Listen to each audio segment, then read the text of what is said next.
સમસ્ત વૈષ્ણવી સૃષ્ટિના પ્રતિનિધિ રૂપ શ્રી દમલાજીને પહેલું બ્રહ્મ સંબંધ શ્રી મહાપ્રભુજીએ કરાવ્યું અને બ્રહ્મ સંબંધ કરાવી સિદ્ધાંત રહસ્ય ગ્રંથ રચી અને દમલાજીને આ ગ્રંથ ભણાવ્યો, જે ગ્રંથનું આપણે દર્શન કરવા છે. અને પ્રાય ઘણા વૈષ્ણવ નિત્યના પાઠમાં સિદ્ધાંત રહસ્યનો પણ પાઠ કરતા હોય છે.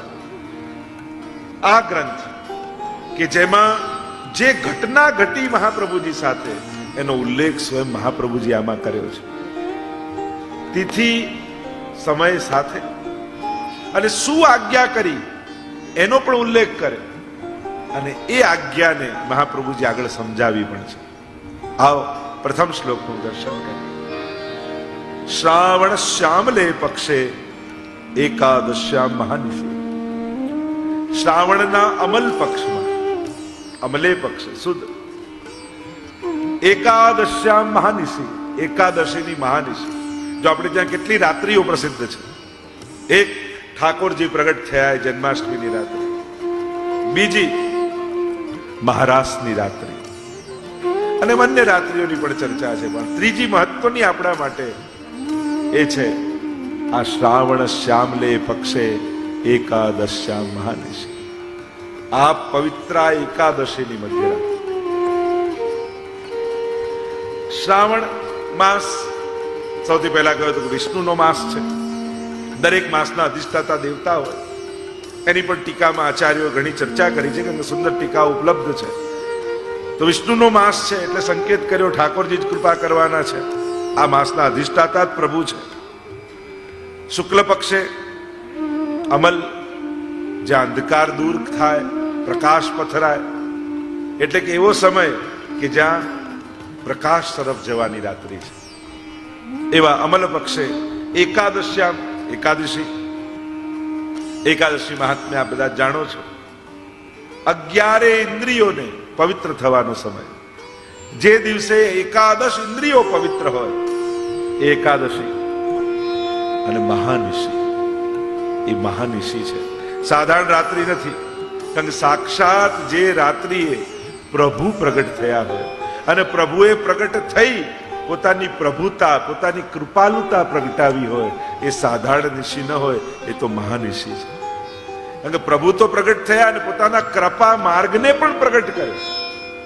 કારણ કે અત્યાર સુધી આજ્ઞાઓ શરણાગતિની ગીતાજી ભાગવતજીમાં હતી.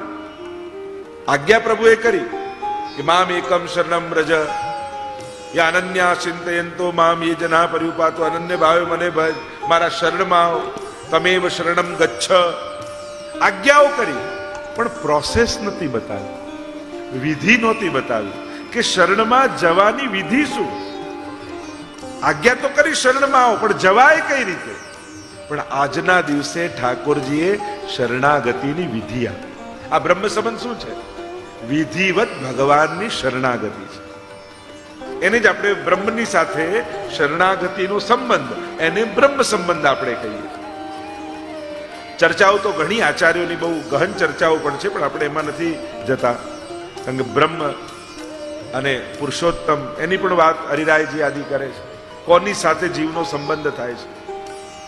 બ્રહ્મ સંબંધ સમય બ્રહ્મની સાથે, એને સેવા પધરાવો ત્યારે પુરુષોત્તમની સાથે, એની પણ ઘણી બધી ચર્ચાઓ છે. તો અહીંયા મહાનિશી અને સાક્ષાત ભગવતા પ્રોક્તમ. મહાપ્રભુજી આજ્ઞા કરે છે, મને કોઈ સ્વપ્ન આવ્યો, સંકેત આવ્યો, અવાજ સંભળાયો એમ નથી. સાક્ષાત ભગવતા પ્રોક્તમ, સાક્ષાત ઠાકોરજી પ્રગટ થયા અને એમણે કહ્યું પ્રોક્તમ તદક્ષરસ ઉચ્યતે. એ અક્ષરે અક્ષર હું કહું છું એમ મહાપ્રભુજી કહી રહ્યા છે.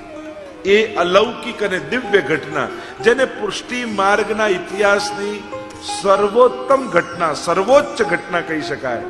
કે જે સમયે, કારણ કે અમુક ઘટનાઓ બહુ મહત્વની છે.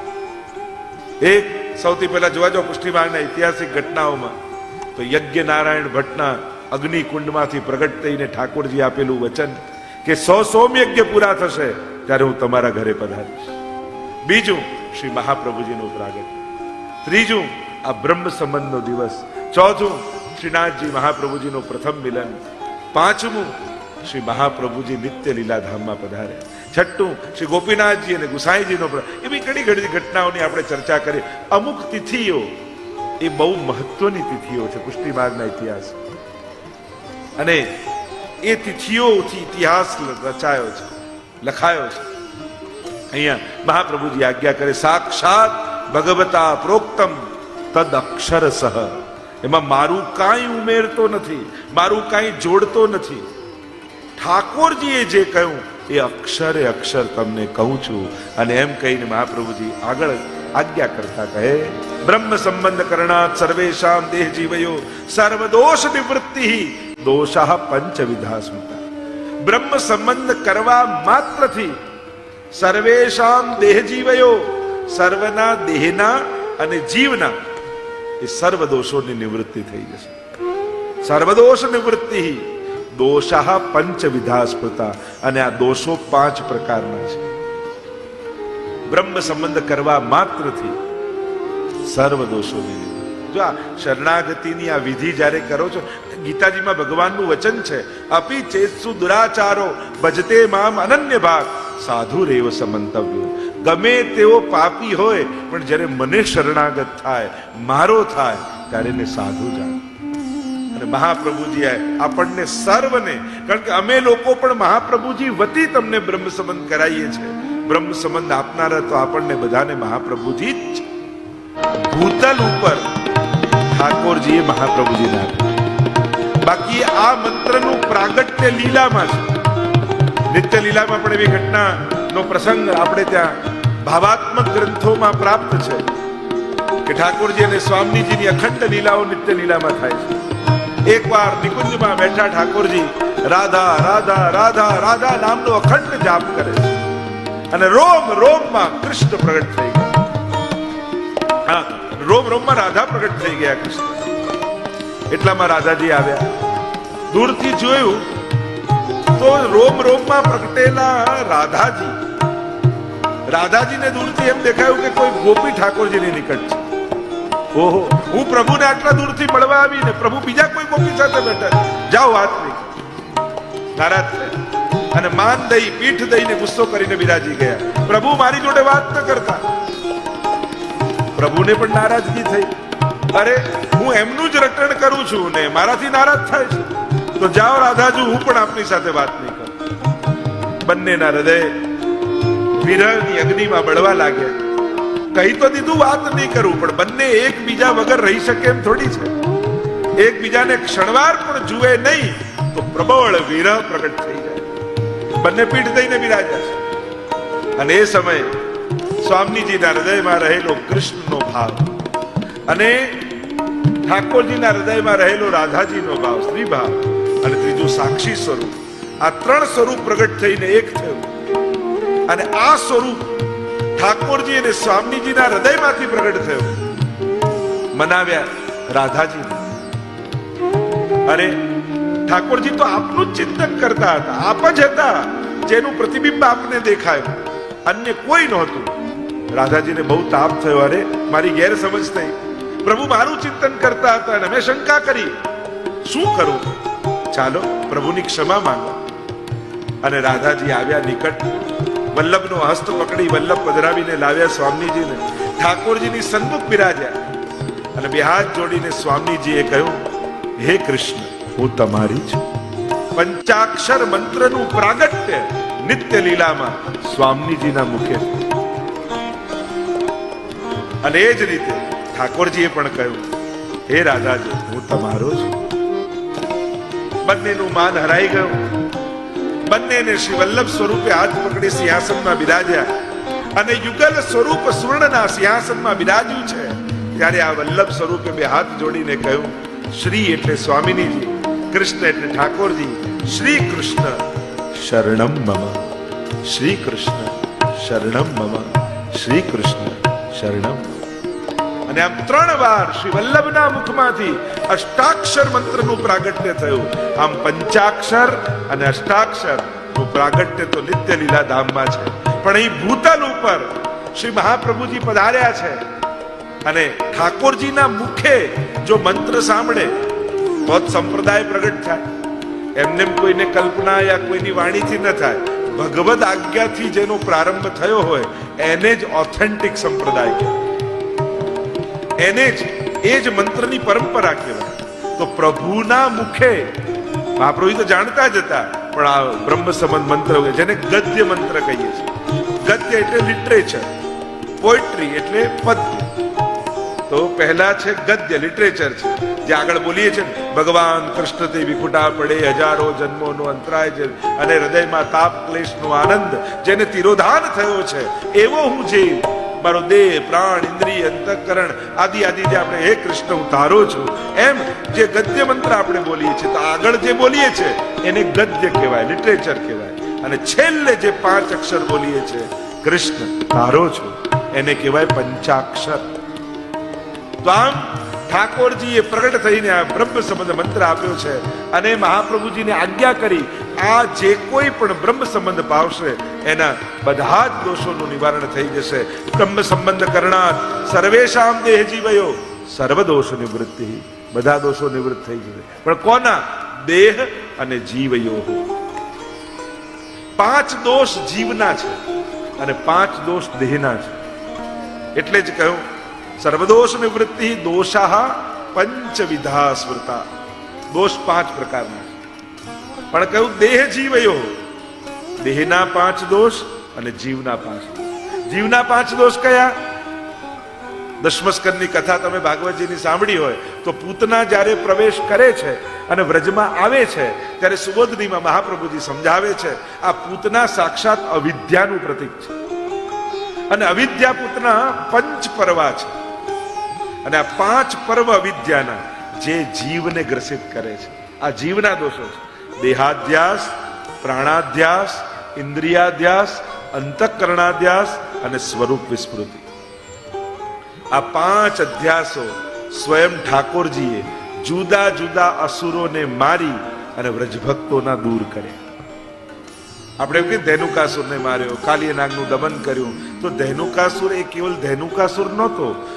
સમસ્ત જેટલા વ્રજભક્તો હતા ને એમની અંદર જે દેહાધ્યાસ, દેહ બુદ્ધિ જે હતી, દેહ માટે આસક્તિ હતી, એનું મૂર્તિમંત સ્વરૂપ આ ધેનુકાસુર હતું. અને ભગવાને ધેનુકાસુર નથી માર્યો, સમસ્ત વ્રજભક્તોનો દેહાધ્યાસ મારી નાખ્યો. કાલિયનાગનું દમન નથી કર્યું, પણ વ્રજભક્તોની અંદર જે ઇન્દ્રિયાધ્યાસ હતો, ઇન્દ્રિયોની જે આસક્તિ હતી, ભગવાને કાલિયનું દમન કરી સમસ્ત વ્રજભક્તોની ભીતર ઇન્દ્રિયાધ્યાસને સમાપ્ત કર્યું. એટલે અસુરોનું મારવું, કારણ કે વ્રજમાં ઠાકોરજી અસુરોને મારવા આવ્યા જ નથી, ત્યાં તો ભક્તો ઉપર કૃપા કરી સ્વરૂપાનંદનું દાન કરવા આવ્યા છે. પણ સ્વરૂપાનંદનો અનુભવ કરવા માટે આ 5 અધ્યાસો પ્રતિબંધ રૂપ છે, પ્રતિબંધ છે. અને ભગવાન જ પ્રસાદ ચખાડે, પ્રસાદ આપે એના પહેલા પાત્ર પણ બનાવે. પ્રભુ જ આપણને પ્રભુને લાયક બનાવે છે. કઈ રીતે? આપણા પાપમાંથી આપણને મુક્ત કરી. પ્રભુને જ્યારે કોઈ જીવને સ્વીકારવો હોય ને ત્યારે એ જીવની ભીતર રહેલા અપરાધ, દોષ અને પાપમાંથી એ જીવને મુક્ત બનાવે છે ભગવાન. પણ એ પ્રક્રિયા આપણને પરીક્ષા જેવી લાગે. પણ પ્રભુ પરીક્ષા નથી કરતા હોતા, આપણી પાત્રતા સિદ્ધ કરતા હોય છે.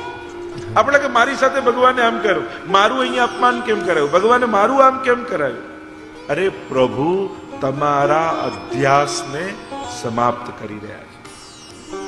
કારણ કે ઘણીવાર જીવ પોતાને અધ્યાસોમાંથી મુક્ત કરી શકતો નથી અને એટલા માટે પરમાત્મા પોતાની કૃપા દાન કરવા માટે એ જીવની પાત્રતા સિદ્ધ કરે છે. એટલે આ 5 અધ્યાસ ત્યાં દૂર કર્યા જીવના. હવે આ બીજા 5 દોષ, કારણ કે બ્રહ્મ સંબંધ મંત્રમાં આપણે જે બોલીએ છીએ એ સાધારણ વાત નથી. આ જ વાત વેણુનાદ વખતે ગોપીઓને જ્યારે ઠાકોરજી બોલાવ્યા ત્યારે બ્રહ્મ સંબંધમાં તમે જે જે બોલો છો એ જ વચનો રાસમાં ગોપીઓ બોલી હતી. આ એ જ વાત છે. કારણ કે આ પ્રક્રિયા શું છે? જે નિત્ય લીલાના રાસમાંથી વિખુટા પડેલા છે અને ભૂતલ પર આવ્યા, પોતાનું સ્વરૂપ ભૂલી ગયા, એમને ફરી ઠાકોરજી આગળ બોલાયેલા એમના વચનોને યાદ અપાવવામાં આવે છે. અરે તું આ રાસ સમયે પ્રભુ આગળ બોલેલો છું. મૈવમ વિભોરતી ભવાન ગદિતુમ નુસંશમ સંત્યજ્ય સર્વ વિષયાંસ્તવ પાદ મૂલમ. રાસમાં જે ગોપી અને ઠાકોરજીનો સંવાદ છે અને ગોપીઓ જે બોલી છે કે અમારા પતિ બંધુ સખા બધાને છોડીને આવ્યા છીએ, આપના શરણે આવ્યા છીએ. આ જે કંઈ પણ આપ ધર્મનો ઉપદેશ કરો છો તો ધર્મીની પ્રાપ્તિ માટે જ છે. આ બધા વચનો તમે બોલેલા છે. પણ ફરી સ્વામીજી રૂપ વલ્લભ ઉભા રહી અને રાસમાંથી વિખૂટી પડેલી એ ગોપીને ફરી એ શબ્દો યાદ અપાવે છે. અને ગોપી હાથમાં વૈષ્ણવ સ્વરૂપે તુલસી દલ લઈ અને ફરી એ શબ્દોને યાદ કરે છે. અને પાછું એ સંકલ્પ, હે કૃષ્ણ હું તારી છું, હે કૃષ્ણ હું તારો છું, આ વાત યાદ અપાવી અને ઠાકોરજીના ચરણોમાં તુલસી દલ સમર્પિત કરે.